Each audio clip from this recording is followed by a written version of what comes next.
the story begins in a very specific, very orderly place, a nursery in London.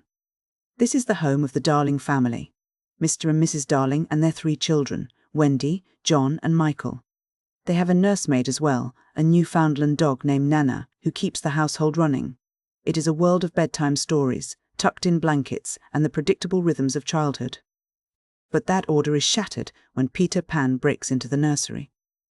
Peter is a boy who has found a way to stay young forever, and he isn't alone. He is accompanied by Tinker Bell, a fairy who is as brilliant as she is temperamental. Peter is searching for something he lost, his shadow. During a previous visit, it was somehow detached from him, and in this story, the shadow has been snapped off by Nana.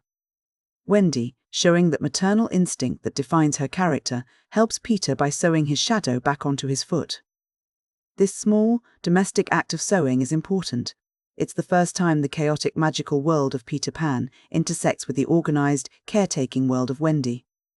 Allured by the promise of a life without rules, adventures, and mermaids, Wendy and her brothers decide to leave their nursery behind. With the help of fairy dust, they fly out the window and travel across the sky to Neverland. As the children settle into this new world, a social structure begins to emerge. Wendy finds herself stepping into a role that is central to the entire narrative. She becomes the mother to the lost boys. She helps them build a home underground, bringing a sense of domesticity and storytelling to a place that is otherwise defined by survival and play. But Neverland is not just a playground, it is a dangerous place. The primary threat comes from Captain Hook, the leader of the pirates. Hook is a man driven by a deep-seated vendetta against Peter Pan, but he is also a man haunted by a very specific existential dread. Years ago, a crocodile swallowed Hook's hand, and now that crocodile follows him everywhere, waiting for its next meal. The only way the pirates can hear the creature approaching is by the steady, rhythmic ticking of the clock the crocodile has swallowed.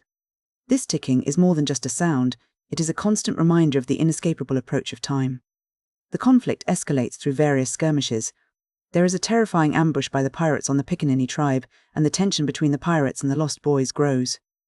Eventually, the chaos reaches a breaking point. Wendy and the lost boys are captured and taken to Hook's ship, the Jolly Roger. The climax of the story takes place on that ship. Peter Pan, ever the trickster, manages to infiltrate the vessel by mimicking the ticking of the crocodile, playing on Hook's terror. A chaotic, frantic battle breaks out between the boys and the pirates. In the heat of the struggle, Peter and Captain Hook engage in a final duel. Hook is a man who lives by a rigid, almost performative code of etiquette, which he calls good form.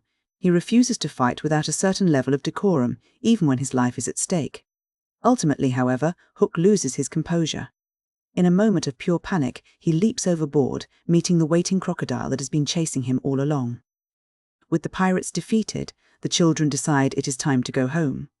They return to the London nursery, where the Darling parents, who have been living in a state of grief and anxiety over their children's disappearance, joyfully welcome them back. The lost boys are adopted by the Darlings, finding the stability they had lost. However, the story doesn't end with a simple, happily ever after. There is a bittersweet reality to the passage of time. As the lost boys grow up in the real world, they find they can no longer fly.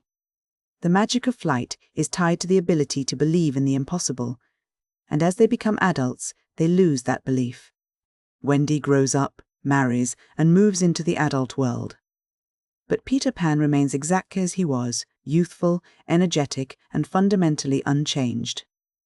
Years later, Peter returns to the nursery, looking for Wendy, only to find a woman instead of a girl. He is horrified by the change. To him, growing up is a kind of tragedy, a loss of the essential self. Because he cannot grasp the reality of aging, he simply moves on. He takes Wendy's daughter, Jane, and carries her away to Neverland to serve as his new mother. The cycle begins again, ensuring that the stories and the adventures continue through new generations of children who are, as Barrie describes them, gay, innocent, and heartless. When we look back at the story, it's easy to see why it has become such a massive cultural phenomenon, but it is much more complex than the sanitized versions we often see in animation. The most striking thing about Barrie's original vision is the duality of growing up. In Neverland, childhood is presented as a state of pure, unadulterated freedom. There are no responsibilities, no consequences, and no aging. But the cost of that freedom is a certain kind of emptiness. Peter Pan is a character who lacks empathy and memory. Because he refuses to grow up, he cannot truly connect with others. He forgets his adventures, he forgets his friends, and he forgets the weight of the past. To stay young is to remain heartless in a way, to live in a perpetual present without the depth that comes from experience and loss. This is the shadow side of the magic. Growing up is portrayed as a loss of flight, but it is also the only way to gain memory and responsibility. Without the ability to grow, Peter is essentially stuck in a loop, a beautiful but hollow existence. This theme is perfectly encapsulated by the symbol of the crocodile. In many ways, the crocodile is the most honest character in the book because it represents the one thing Peter Pan cannot escape: time. The ticking clock is the sound of mortality. No matter how much Peter plays or how many battles he wins, the ticking is always getting closer. Hook's entire character is a reaction to this.